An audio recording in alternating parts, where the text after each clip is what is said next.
One कैसे हो आप सब लोग। तो यहाँ पे हम चार्ट को देख लेते हैं। हमें मार्केट के अंदर बहुत बड़ा गैप अप नज़र आ रहा है, तो ऐसे में हमें यहाँ पे वेट करना होगा। बायर और सेलर की एसएल क्रिएट होने दीजिए, उसके बाद हमें कोई ट्रेड बनाने का मौका मिलेगा। अभी वैसे बाइंग किया तो जा सकता है, अच्छा भी लग रहा है, ब्रेकआउट वगैरह भी ठीक हो रहे हैं और मोमेंटम भी पॉजिटिव है। लेकिन ऐसे में देखिए यहाँ पे कोई सेलिंग करके तो बैठा नहीं है, और मार्केट जब ऊपर जा रहा है तो कोई भी रिट्रेसमेंट करना, कोई भी रिजेक्शन वगैरह होना, या फिर जो यहाँ पे बाइंग करके बैठे वो अपना प्रॉफिट वगैरह बुकिंग करना, ऐसा कुछ यहाँ पे हो सकता है। तो वैसा रिस्क समझते हुए यहाँ पे हम जल्दबाजी नहीं करेंगे। 5-10 मिनट एक्स्ट्रा लग जाएंगे, लेकिन कोई अच्छी अपॉर्चुनिटी नज़र आने दीजिए जहाँ पे थोड़ा रिस्क कम हो। यानी कि अगर हम बाइंग करें तो थोड़े हमें निचले लेवल के ऊपर मिले। सेलिंग करना है तो यहाँ पे किया जा सकता है, लेकिन सेलिंग करना ऐसी मार्केट में ठीक रहेगा नहीं, क्योंकि ओवरऑल मार्केट में पॉजिटिव मोमेंटम है और सेलिंग करना मुझे यहाँ पे ठीक लग नहीं रहा।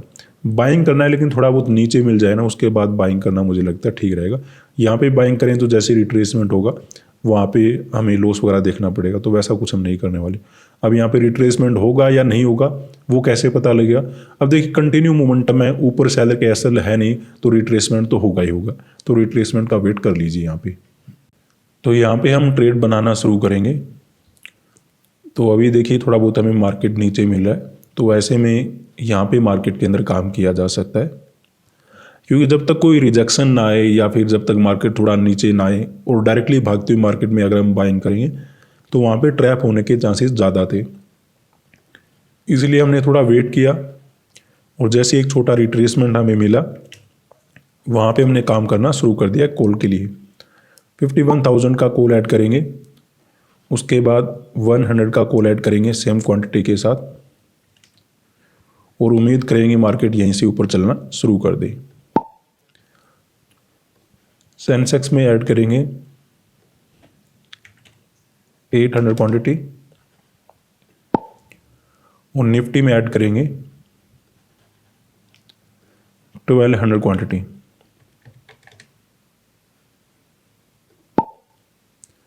तो अभी हमें थोड़ा बहुत लॉस मार्केट के अंदर नज़र आ रहा है। बात करते हैं कि यहाँ पे हमने बाइंग मार्केट के अंदर क्यों किया। ओवरऑल देखिए गैप अप काफ़ी अच्छा है। वैसे देखिए मार्केट में बड़े गैप अप में, बड़े गैप डाउन में जो न्यूज़ वगैरह के कारण मार्केट में इम्पैक्ट हमें नज़र आ रहा है, उसके अकॉर्डिंग डिसीजन लेना थोड़ा सा मुश्किल होता है। लेकिन ओवरऑल सिचुएशन को देखते हुए मुझे एक ही बात समझ में आ रही थी कि यहाँ पे जो बाइंग करके गया होगा, ठीक है, उसको तो मार्केट पहले ही निकाल चुका है। क्योंकि जैसे देखिए अगर आपको नज़र आएगा कि मार्केट ने एक गैप डाउन दिया, बड़ा गैप डाउन दिया, उसके बाद ऊपर चलना शुरू किया। जैसे ऊपर गया होगा हो सकता है बायर मार्केट के अंदर आए होंगे, लेकिन फिर मार्केट नीचे आकर कहीं ना कहीं 50,000 के लेवल का ब्रेकडाउन किया और उन बायर को मार्केट निकाल चुका है। क्योंकि ऐसी सेलिंग के बाद और जब किसी पर्टिकुलर लेवल का क्रॉस डाउन होगा तो नॉर्मली बायर निकल जाते हैं। तो बायर को तो निकाल चुका है, और यही बात मैं आपको एनालिसिस में बता रहा था कि ये बहुत अच्छा चार्ट होता है कि मार्केट ने किसी पर्टिकुलर लेवल को क्रॉस किया, बायर को निकाला और फिर बाइंग में जा रहा है। ये मार्केट कंटिन्यू ऊपर जा सकता है। तो ऐसे में थोड़ा हमें गैप अप ज़्यादा ही मिल गया। हमें नज़र भी आ रहा था गिफ्ट निफ्टी के अकॉर्डिंग अच्छा गैप अप था, लेकिन कभी कभी उसमें नज़र आता रहता है, लेकिन मार्केट में वही फ्लैट टू गैप ओपन हो जाता है। लेकिन आज हमें अच्छा गैप अप देखने को मिला, तो कोई प्रॉब्लम नहीं। लेकिन अच्छे गैप अप में हमें करना तो बाइंग है, क्योंकि बायर को निकालने के बाद मार्केट बाइंग में जा रहा है तो कंटिन्यू मोमेंटम दे सकता है। लेकिन अगर हम डायरेक्टली बाइंग करेंगे तो कोई यहाँ पे सेलिंग करके बैठा नहीं है। क्यों नहीं बैठा है? क्योंकि यहाँ पे अगर किसी ने सेल वगैरह किया होगा, इतना बड़ा प्रॉफिट नज़र आने के बाद वो अपना बुक करके निकल गया होगा, तो उसको तो हम टारगेट बना नहीं सकते। तो जो अभी सेलिंग करेंगे उन्हीं को हमें टारगेट करना है। अब देखिए डायरेक्टली अगर हम बाइंग करते, जैसे यहाँ पे आपको ब्रेकआउट नज़र आ रहा है, ब्रेकआउट के बाद अगर हम डायरेक्टली बाइंग करते तो ऐसी रिजेक्शन में हम ट्रैप हो जाते। तो पहले एक रिजेक्शन को, एक रिट्रेसमेंट को आने दिया, नीचे जाना नहीं चाहिए क्योंकि बायर को पहले ही निकाल चुका है। फिर मार्केट के अंदर बाइंग आया तो ये स्ट्रॉन्ग बायर मार्केट के अंदर हो सकती है। क्योंकि गैप अप डायरेक्टली मिल गया था तो यहाँ पे सेलर के एसएल अवेलेबल थे नहीं, तो मार्केट थोड़े बहुत सेलर के एसएल क्रिएट करेगा, डायरेक्टली जो बाइंग करे उनको भगाएगा। दोनों जब काम हो जाएंगे फिर मार्केट दोबारा से ऊपर चलना शुरू कर देगा। वैसा समझते हुए यहाँ पे हमने कोल्ड साइड का मार्केट के अंदर ट्रेड बनाया। मार्केट ने 51,000 का रेजिस्टेंस वगैरह लेकर कुछ रिट्रेसमेंट दिया है, तो इस बार जब मार्केट मोमेंटम करेगा तो 51,000 का ब्रेकआउट मार्केट में डेफिनेटली हमें मिल जाएगा। जैसे ही ब्रेकआउट होगा हमें कॉल साइड में प्रॉफिट हो जाना चाहिए। इसी तरह से हमने सेंसेक्स के अंदर देखा है, थोड़ा बहुत रिट्रेसमेंट का वेट किया, उसके बाद हमने यहाँ पे कॉल साइड में काम किया। ऐसे एग्जैक्टली निफ्टी के अंदर चल रहा है। तो यहाँ पे जो बाइंग करके बैठा होगा वो तो बहुत अच्छे प्रॉफिट में आ गया होगा। जो ऑलरेडी अचानक से जब मार्केट ने रिकवरी दिया होगा, यहाँ कहीं अगर किसी ने बाय किया होगा तो गैप डाउन में, और जब मार्केट में मिडल में हॉलीडे वगैरह उसको नजर आया होगा तो वो निकल गया होगा, और वैसे भी बड़े गैप में वो बहुत अच्छे प्रॉफिट में आ गए होंगे।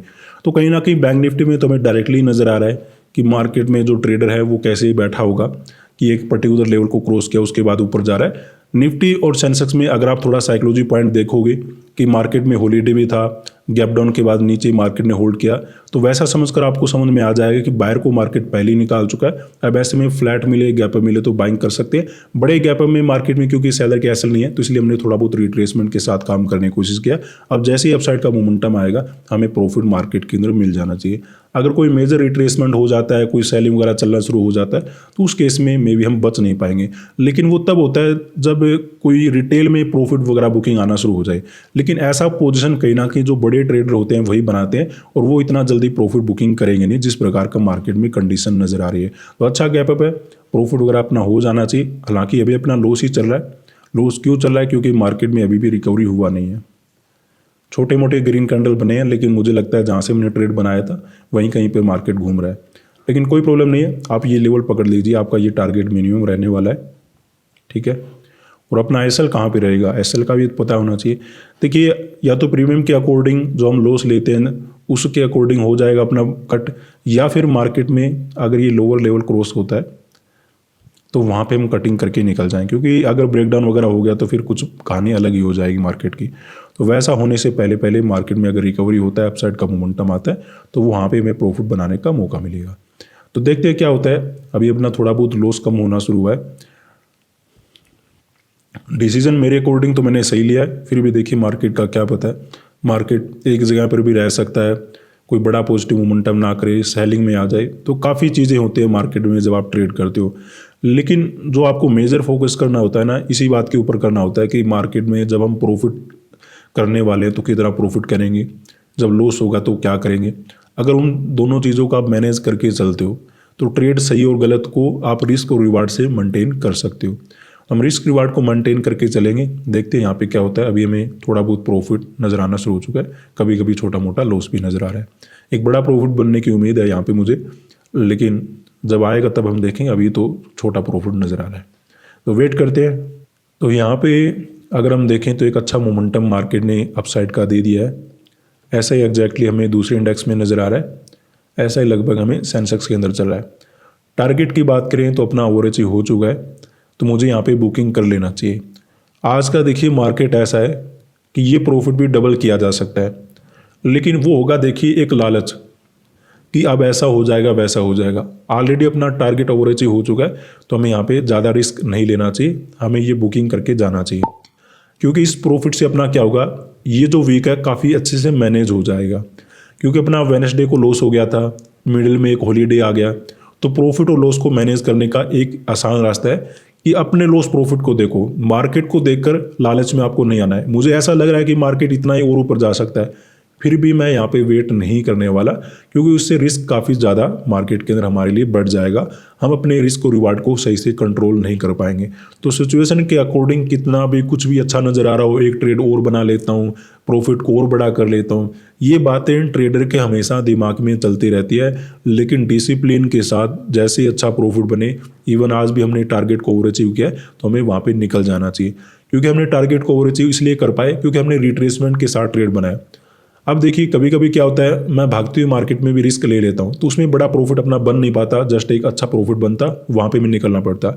लेकिन यहाँ पे भी नजर आता है कि ऊपर सेलर के एसल नहीं है, तो मार्केट को यहाँ पे रिट्रेसमेंट देना ही होगा। हाँ, रिट्रेसमेंट देकर हमें करना बाइंग है। क्यों करना है? क्योंकि आपको चार्ट में देखने को मिलेगा कि जो भी रिटेल वगैरह में बाइंग वगैरह कर सकते थे, उनको मार्केट ने क्या किया, 50,000 के लेवल के ब्रेकडाउन करके उनको निकाला, उनकी साइकोलॉजी को चेंज किया। उसके बाद अगर मार्केट ऊपर आ रहा है, तो जैसे मैंने आपके साथ एनालिसिस में बताया था कि यहाँ पे कोई अच्छा ट्रेडर मार्केट के अंदर बैठा हो सकता है, क्योंकि उनका एक ही काम होता है कि मार्केट के अंदर ब्रेकडाउन करेंगे और फिर अपना पोजिशन बना लेंगे।